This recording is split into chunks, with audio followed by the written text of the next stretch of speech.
મિત્રો તમારા શરીરની 72,000 નસ નાડીઓના બ્લોકેજ ખોલી નાખે છે, હાથ પગના દુખાવા દૂર કરે છે અને જે લોકોને હાથ પગમાં કાલી ચડતી હોય, નસ ઉપર નસ ચડી જતી હોય અને હાર્ટમાં બ્લોકેજ હોય એવા લોકો માટે ખાસ મિત્રો આ એક પાણી એવું છે જેને પીવા માત્રથી આવી તમામ જે સમસ્યાઓ છે તેનાથી છુટકારો મળે છે। મિત્રો આવો જાણીએ તે પહેલાં આ પેજને ફોલો કરી લ્યો અને આ વિડીયોને સેવ કરી લેજો અને જો તમે યુટ્યુબમાં જોતા હોય તો સાથે સબસ્ક્રાઈબ પણ કરી લેજો અને સાથે વિડીયોને લાઇક પણ કરી દેજો। મિત્રો જ્યારે પણ તમારા પગમાં નસ ઉપર નસ ચડતી હોય, નસ ખેંચાતી હોય, હાથ પગમાં ખાલી ચડતી હોય અને નસમાં બ્લોકેજ થતું હોય, આનું બધાનું કારણ હોય છે તમારી નસ નબળી પડી હોય। હવે જ્યારે તમારી નસો નબળી પડે છે ત્યારે તેમાં કોલેસ્ટ્રોલ વધતું જાય છે અને ધીરે ધીરે તમારી નસ બ્લોકેજ થાય છે અને હાથ પગમાં ક્યાંય તમારે ખાલી ચડવાની તકલીફ થાય છે।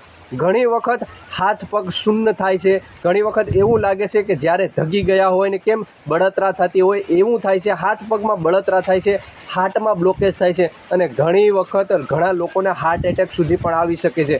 આ એક વસ્તુનું પાણી મિત્રો જે ખાલી અઠવાડિયામાં 2 થી 3 વખત પીવા માત્રથી તમને આવી તમામ વાતોમાંથી છુટકારો મળે છે અને એની સાથે મિત્રો તમારે ઊંધા ગેસની તકલીફ હોય તો આ એક વસ્તુનું પાણી જો તમે પી લેશો તો એ તરત મટી જવાનો છે। તમને કોન્સ્ટિપેશનની તકલીફ હોય, કબજિયાતની તકલીફ હોય તો આ બધી જે સમસ્યાઓ છે તેમાંથી પણ તરત જ છુટકારો મળે છે। એક જબરદસ્ત એવું પાણી જે આયુર્વેદમાં પણ લખેલું છે અને જે હું તમને અત્યારે કહેવાનું છું, આવો જાણીએ। મિત્રો આ પાણી વિશે જાણતા પહેલાં હું તમને એક વાત ચોખ્ખટ કહી દઉં કે આ પાણીનો યુઝ અઠવાડિયામાં 3 વખત કરવાનો છે। એક દી કરવાનો, એક દી નથી કરવાનો, એ રીતે અઠવાડિયામાં 3 દિવસ કરવાનો છે।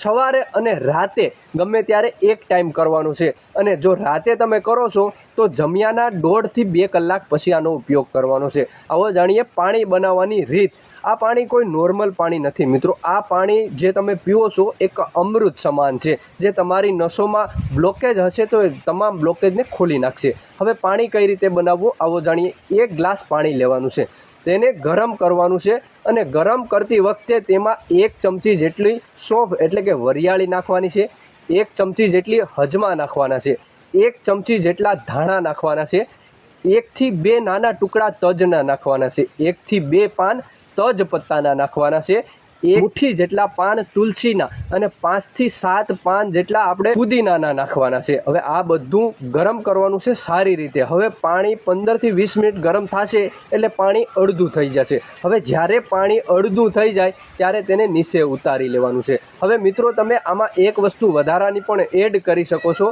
તે છે જીરું। અને જો તમને ગેસની તકલીફ હોય તો તમે જીરું એક્સ્ટ્રા એડ કરી શકો છો અને ગેસની તકલીફ ના હોય તો તમે આને સ્કીપ કરી શકો છો। હવે મિત્રો આને નીચે ઉતાર્યા બાદ જ્યારે થોડું ઠંડુ થઈ જાય, તમને લાગે કે હવે આ પીવા લાયક થયું છે, ત્યારે તેમાં અડધા લીંબુનો રસ નાખવાનો છે અને સારી રીતે મિક્સ કરવાનું છે। આને કાઢતી વખતે ખાસ ધ્યાન રાખજો કે આને કાચમાં અથવા લોખંડના વાસણમાં કાઢવાનું છે મિત્રો, બીજા કોઈ પણ વાસણમાં કાઢવાનું નથી। કાચ અથવા લોખંડ બંનેમાંથી એક વાસણમાં કાઢવાનું છે। કાઢ્યા બાદ મિક્સ થઈ જાય એટલે તમારે સવારે અથવા સાંજે મેં તમને કીધું એ રીતે પી લેવાનું છે। મિત્રો આ વિડીયો ખૂબ કામ આવે એવો છે માટે બધાને શેર કરજો। જય આયુર્વેદ।